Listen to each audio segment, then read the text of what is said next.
Hello, colleagues. Thank you very much for being here. We will have the conversation in the following format. The ambassador will deliver brief remarks, and then afterwards we will take just a few questions, not many. So thank you very much for being here, and I'll invite the ambassador, Daniel Meron, permanent representative of Israel to the UN Geneva, to join us.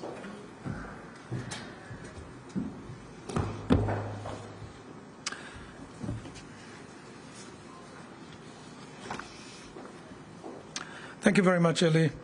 Thank you very much.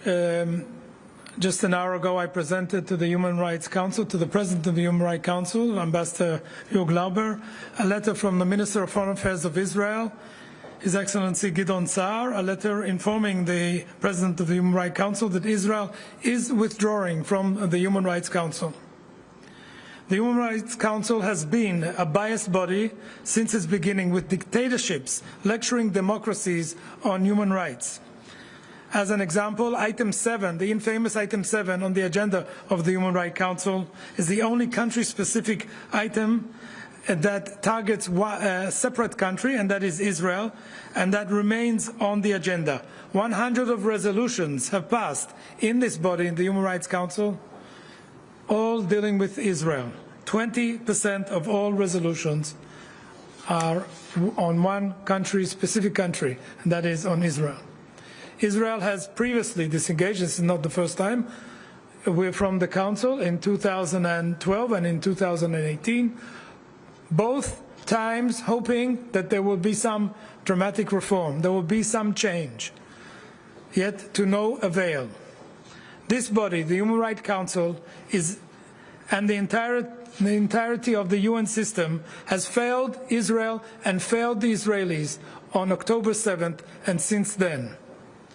Lacking the courage and moral clarity to call out the terror attacks, to point the finger at Hamas for what they were, for what they did, and what they stand for. They did not condemn the terrorists forcefully, and they downplayed the mass murder, the sexual violence against Israelis, and the hostage-taking. They did not stand by the innocent Israelis who were massacred on the worst day since Israel's inception. No resolution of the Council has condemned or even mentioned Hamas, not before October 7th and not since October 7th.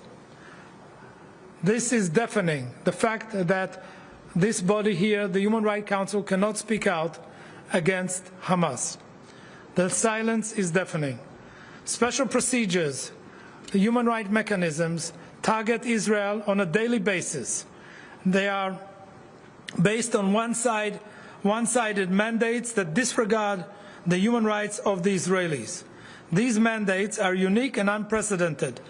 For example, the Commission of Inquiry on the situation is the only UN commission with an open-end mandate. Again, with regard to the Special Rapporteur dealing with the issue, it is the only rapporteur that has an open-end mandate. Individuals holding some of these mandates perpetrate anti-Semitic myths and stereotypes, exhibiting unabashed hatred and being absolutely unfit for office. Francesca Albanese consistently whitewashes and justifies terrorism, calling for terrorist attacks as resistance, and distorts the Holocaust by comparing the only Jewish state in the world to the Third Reich. Members of the Commission on Inquiry state that the media is controlled by the Jewish lobby. Also, other mandate holders make countless discriminatory statements, yet they are still in office. We have raised these issues multiple times through public and private channels and submitted multiple complaints. In the face of this blatant anti-Semitism perpetrated by mandate holders, the Human Rights Council is silent. The Council, as well as the Office of the High Commissioner for Human Rights, systematically favors one party to the conflict and advance a narrative under which Palestinians and their institutions have no obligations and duties under international law.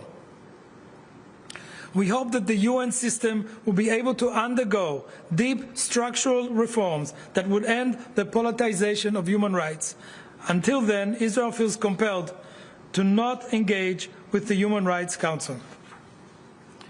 This step is not against the United Nations and not against the principles of multilateralism.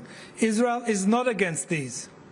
We work with the UN where it is not biased. We work with the UN to advance human rights where we can outside this body and to advance the goals of the United Nations. Israel's disengagement from the Council does not mean disengagement from human rights. Israel remains committed to human rights and will engage through credible, non-politicized mechanisms. Thank you. I've got time for 3 questions or 4. Yes, please. Yes. You don't have the mic. Laurent Siro from the Swiss News Agency. Ambassador, thanks for the briefing. The announcement by your MFA came one day after the US announcement. How much was that coordinated? And how much could be returned from both the US and Israel could be coordinated in the future? Thank you. Yes. Well, of course, we are very close to the United States, but this step was not coordinated. We have been for a long time complaining about the things that I mentioned today, and this was a very good opportunity following the step of President Trump to also take our step that would have happened probably anyway. Yes, please. Thank you. Nina Larson, AFP. To follow up on that, I mean, you mentioned that at the start that Israel is withdrawing from the Council. I understand as an observer state, it's not actually possible to withdraw. But in practice, I'm wondering what this means, for instance, on the UPR. Are you not going to be following the UPR anymore either? And if I could just ask, the U.S. and Israel disengaging from the Council, are you not afraid that it will leave a void that will be filled by Israel's critics? Thank you. So you asked, Nina, thank you very much. You asked 2 or 3 questions, and that is, what does it mean withdrawing when you're not a member? Of course, we're not a member, and we're leaving this hall just down the corridor here. We will not enter it. We will not enter the meetings of the Council. That's what it means. With regards to the UPR, so let me remind you that the next Universal Periodic Review of Israel will take place in 2 years. By then, this body will be reformed and will be able to come back. And with regards, what else was it? Am I missing something? Yes, about a void. Well, sometimes when you want to shake the system and shock the system, you have to take a very serious step, and hopefully things will resonate enough that things will change and we'll be able to come back. Yes, please. No, the lady here also. Yourself and yourself. Yes. Sorry. Thank you very much, Ambassador, and thank you for this press opportunity. You said that you will keep the cooperation with the human rights outside the Human Rights Council. So what do you mean specifically by that? And how will be your cooperation with the Office of the High Commissioner of Human Rights? You will keep your funding, your contacts, and so on. Thank you. So we are in favor of human rights around the world, and we can do that outside of the context of the Human Rights Council. With regards to the High Commissioner's Office, I will remind you that we stopped our official contact with the Office of the High Commissioner after the database was agreed upon, and they put and there was a very biased and step that we couldn't take, and so we already have strained relations with that office. Last question. Is Emma Farge from Reuters, sorry. Is Israel considering leaving other organizations in Geneva, for example, the WHO? Thank you. We are just talking now about the Human Rights Council. I think that's quite a very strong step, and let's leave it at that. We are members of the executive board of the WHO. I'm coming from there now, where I just gave a statement. So at this stage, we're at the WHO. Thank you very much. Thanks for coming.